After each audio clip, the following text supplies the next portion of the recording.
First at 4, a family shares their grief and anger in court. We'll talk about the sentencing in a deadly bar fight in Macomb County. And Ben's working on your weekend forecast. Hey, Karen, we have special ordered our 2 warmest temperatures for the weekend. Unfortunately, it's coming with rain, so we'll tell you when you need to dodge the drops. Paula? Victor, come on.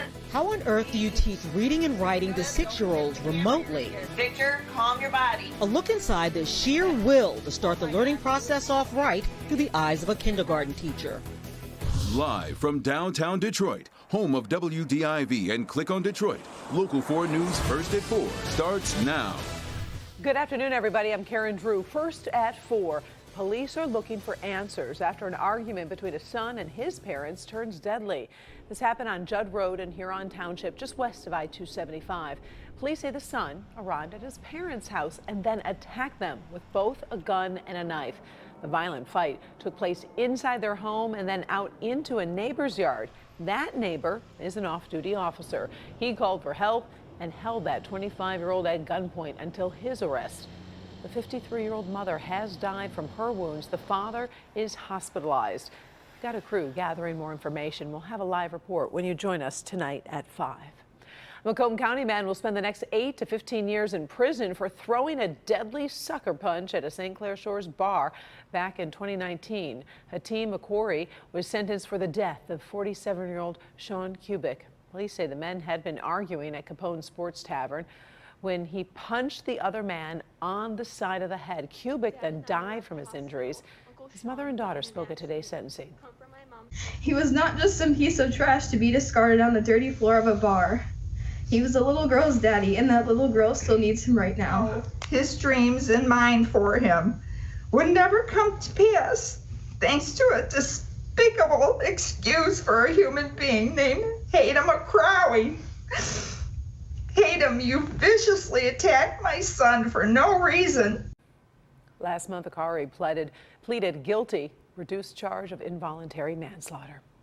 Michigan State Police are investigating this afternoon the suicide of former U.S. Gymnastics coach John Geddard.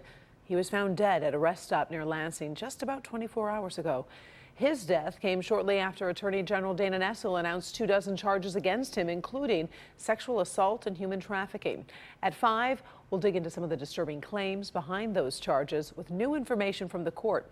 And then at 6, we'll take a look into why Geddard wasn't taken into custody sooner. He died right around the time he was supposed to be arraigned. Those stories at 5 and 6. In the first forecast, we're heading into the weekend with more 50s on the way, and that's pretty encouraging, but there is some rain, so we need to figure out when is the best time to get outdoors, Ben. Yeah, Karen, we'll be able to sort of maneuver around that rain. It's obviously not going to be all weekend.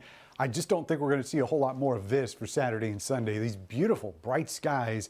Mount Clement's just gorgeous blue out there, and it's hard to find some of that snow except in some of the shoveled piles. 40 degrees in Detroit, Howell at 40, Port Huron 37 right now, so just a touch cooler than what we were dealing with yesterday. This is the setup for tomorrow morning. Northern Lower Michigan's got some snow to deal with. We're going to be seeing rain as we get started on Saturday morning. Unfortunately, it is not the only chance that we've got, so we'll detail both of those. Some ups and downs in temperatures over the next 7 days, and as we start out March on Monday, there is a cool down coming. So we'll look at all that in just a few minutes. Karen? Thank you, Ben. Right now, the FDA's advisory panel continues to review the safety and effectiveness of the Johnson & Johnson vaccine. They began meeting at 9 o'clock this morning. The panel is scheduled to vote sometime in the next hour and a half. Earlier, the Mayo Clinic's director of vaccine research spoke strongly in favor of the single-dose vaccine. COVID-19 continues to be a deadly pandemic, and we urgently need more vaccines under EUA to protect the millions of Americans who remain at risk. Today, we have seen clear and compelling evidence that the Janssen vaccine candidate is well tolerated, has an acceptable safety profile, and most importantly, is highly efficacious against COVID-19. Yes, you're correct, Dr. Monto. When looking at We're monitoring that meeting, and of course, we'll bring you the results as soon as we have them, including another update on Local 4 News at 5. In the past 24 hours, the FDA also offered an update on the Pfizer vaccine. It says vials can now be stored at standard freezer temperatures instead of the ultra cold storage that had been required. There are still some storage limits, but the change should make distribution easier. Today, the state of Michigan is reporting more than 1,000 new cases in the past day, plus one additional death, bringing the total deaths in our state to 15,454 since the crisis began. Well, we are reaching a critical point in the battle over President Biden's $1 trillion COVID relief plan. The House of Representatives is expected to vote today, even though a key part of the proposal is dead on arrival in the Senate. Kimberly Gill in the newsroom to show us where things stand at this hour. Kim. Hi, Karen. Good afternoon. Progressive Democrats will not get the minimum wage increase they were hoping for, at least not now.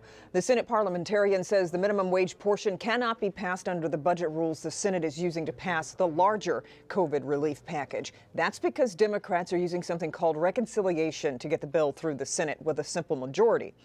House Speaker Nancy Pelosi says the House will pass the COVID bill with the minimum wage increase to $15, but it will not be considered in the Senate. There are a lot of political calculations being considered on both sides here. The bill still includes, though, the stimulus checks of $1,400 for many Americans, enhanced unemployment assistance, and more support for small businesses, COVID vaccines, as well as testing. Now, if the House passes the bill, it will need to be revised in the Senate and sent back to the other side of Capitol Hill. Democrats want this done by mid-March. That's when the latest round of enhanced unemployment expires. Karen, it's going to be a tight turnaround, but we'll have more coming up from Washington when you join us on the news at 5 o'clock. All right. Thank you, Kim. Sure. President Biden is in Texas as that state continues to recover from last week's historic winter storm. President and First Lady Dr. Jill Biden touched down around 1:30 this afternoon. Their first stop was a tour of an emergency operations center. Next was a tour of the Houston Food Bank. Later today, President Biden will deliver remarks at a vaccination site. Since the pandemic began, we've been taking deep dives into the challenges facing students and teachers with remote learning. So today, we're going to focus on the unique challenges of kindergarten when students are experiencing school in general for the very first time. Paula Tutman joins us live via Zoom, which is the only school experience some kids have had, really, Paula, and this is just challenging. I can't imagine teaching a child how to read via Zoom. Yeah, absolutely, Karen. I mean, this is kind of the environment that children are going to school for the very first time. I mean, going through a computer screen, and we can all remember what we learned in kindergarten, right? The teacher putting her hand over our hand as she guides us through our first letters. I've often wondered how on earth kindergarten teachers are doing this. And I didn't really understand until I met Mrs. Janik. Victor, come on. What is a teacher to do with a class of wriggly, Don't kiss the camera. You're going to get it all dirty. squirming kindergartners, Oh my gosh, who is that? eager to learn, eager to be inspired to learn for the first time in their lives? Winter, spring, summer, autumn. Laura Janik of the Wayne Westland Community School District is one of those teachers Alligator, who's become a contortionist to figure it out. I like drawing on my face. You haven't caught on me in a while. First, she had to school the parents. Some parents are fixers. Why do you think this one's going to hold less? I'll be asking questions, and I hear them. They're looking at their mom for the answer. Bird killer. And I'll be like, okay, no parents talking. Then she devised a system to be able to speak directly to her class remotely in a way that dynamically teaches them the basics. And I use a document camera. I had it hooked to my desk, and I would show them. They would have to hold it up to, so I would say once they did their writing, I want to see it, they'd have to hold it up to the screen. Do you know how hard it is to line up where the words are to the camera for them? Everything has to be bigger on screen to capture and keep a child's attention. Trying to see if you can see it, okay? That's the scoop. So one. And sometimes it seems like a free-for-all. Miss Janet, you glitched. I'm glitching out. Is that your house? Uh-huh. All right, I see Peyton popped in. Victor, we are on Math Module 3, page 45. Oh, Araya's popping in. Look at the screen, buddy. This is important. What page is it? Page 45. What book is it? Module 3 of your math book. I got 43, 44. Michael didn't go to preschool, and so this is his first experience with public school learning.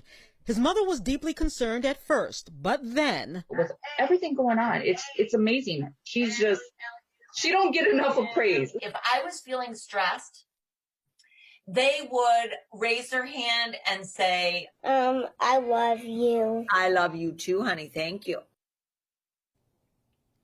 okay, let's just get this straight right now. Teachers, we are not worthy. We are not worthy. Listen, Friday is a good day to get on a soapbox, Karen. We've been covering this story all year. We know there's a lot of stress and a lot of controversy with teachers about going back into the classroom face-to-face.